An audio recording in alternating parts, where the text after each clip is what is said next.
ಉಡುಪಿ ಜಿಲ್ಲೆ ಕಾಪು ತಾಲೂಕಿನ ಪೆರ್ನಂಕಿಲದಲ್ಲಿ ಲೋಕ ಕಲ್ಯಾಣ ಮತ್ತು ಸಜ್ಜನರ ಒಳಿತಿಗಾಗಿ ಮಹಾಯಾಗ ಕೋಟಿರಾಮ ತಾರಕ ಮಂತ್ರ ಜಪಿಸಲಾಯಿತು. ಅಖಿಲ ಭಾರತ ಮಾಧ್ವ ಮಹಾಮಂಡಲ ಪೂರ್ಣ ಪ್ರಜ್ಞಾ ವಿದ್ಯಾಪೀಠ ಪ್ರತಿಷ್ಠಾನ ಬೆಂಗಳೂರು ಆಯೋಜನೆಯಲ್ಲಿ 4 ದಿನಗಳ ಧಾರ್ಮಿಕ ಕಾರ್ಯಕ್ರಮಗಳು ನಡೀತಾ ಇದೆ. ಇನ್ನು ದೇಶದ ಹಲವು ರಾಜ್ಯಗಳಲ್ಲಿ ನಡೆದ ತತ್ವಜ್ಞಾನ ಮಹೋತ್ಸವದ ಮಂಗಳ ಅವಭೃತ 44ನೇ ಶ್ರೀ ಬ್ರಹ್ಮಸೂತ್ರ ಅನುವ್ಯಾಖ್ಯಾನ ಶ್ರೀಮನ್ ನ್ಯಾಯ ಸುಧಾಮಂಗಳೋತ್ಸವ ನಡೀತಾ ಇದೆ. ಉಡುಪಿಯ ಪೇಜಾವರ ಮಠ ನೇತೃತ್ವ ವಹಿಸಿದ್ದು ವಿಶ್ವಪ್ರಸನ್ನ ತೀರ್ಥ ಸ್ವಾಮೀಜಿ ಅವರ ಸಮ್ಮುಖದಲ್ಲಿ ಎಲ್ಲ ಧಾರ್ಮಿಕ ವಿಧಿವಿಧಾನಗಳು ನಡೀತಾ ಇದೆ. ಗೋವಿನ ರಕ್ಷಣೆಗಾಗಿ ಮಹಾಯಾಗ ಋಗ್ವೇದ ಯಜುರ್ವೇದ ಸಾಮವೇದ ಅಥರ್ವಣ ವೇದ ಪಠಿಸಲಾಯಿತು.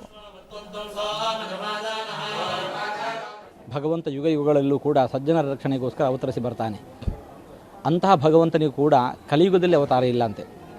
ಕಲಿಯುಗದ ಅಂತ್ಯದಲ್ಲಿ ಕಲಿಯುಗವನ್ನು ಮುಗಿಸಲಿಕ್ಕೋಸ್ಕರ ಮತ್ತೆ ಪುನಃ ಕಲಿಕೆಯಾಗಿ ಅವತರಿಸ್ತಾನೆ. ಕಲಿಯುಗದಲ್ಲಿ ಹಾಗಾದರೆ ಸಜ್ಜನರಿದ್ದಾರೋ ಇಲ್ಲೋ, ಅವರಿಗೆ ತೊಂದರೆಗಳಿದ್ದಾವೋ ಇಲ್ಲೋ, ಅವರ ರಕ್ಷಣೆ ಹೇಗೆ ಸಾಧ್ಯ? ಭಗವಂತ ಈ ಹಿಂದೆ ತನ್ನೆರಡು ಅವತಾರಗಳಲ್ಲಿ ರಾಮಾವತಾರದಲ್ಲಿ ಹನುಮಂತನಾಗಿ ಬಂದ ವಾಯುದೇವರು, ಕೃಷ್ಣಾವತಾರ ತಿಳಿದು ಬಂದಾಗ ಭೀಮಸೇನಾಗಿ ಮೈದೆಳೆದು ಬಂದಂತಹ ವಾಯುದೇವರು, ಅದೇ ವಾಯುದೇವರಿಗೆ ಆದೇಶ ನೀಡ್ತಾರಂತೆ ಸಜ್ಜನ ರಕ್ಷಣೆಗೆ ಹೋಗು ಅಂತ ಹೇಳಿಕೊಂಡು. ಹಾಗೆ ಅದೇ